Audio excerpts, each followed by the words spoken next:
আপনার পেজটার নাম কি? রুবেল মোল্লা। রুবেল মোল্লা। আমি ভাইকে ফলো করব, পাশাপাশি আপনারাও ভাইকে ফলো করবেন, কারণ ভাই একজন শারীরিক প্রতিবন্ধী মানুষ।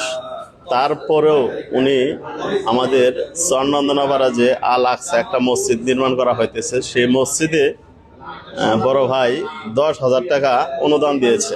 তার জন্য ভাইকে অসংখ্য অসংখ্য ধন্যবাদ জানাই, কারণ ভাই একজন শারীরিক প্রতিবন্ধী মানুষ হিসেবে যেটুক সাহায্য সহযোগিতা করেছে, আমরাও কিন্তু পারি এই মসজিদটিকে একটু সবাই হাত বাড়িয়ে দিয়ে মসজিদটিকে অতি দ্রুত সম্পন্ন করার জন্য চেষ্টা করব।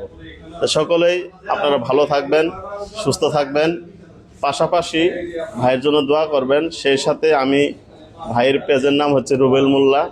আমি নিজেও ভাইকে সাপোর্ট করব, আপনারাও সাপোর্ট করবেন। তো সবাই ভালো থাকবেন, সুস্থ থাকবেন। আসসালামু আলাইকুম।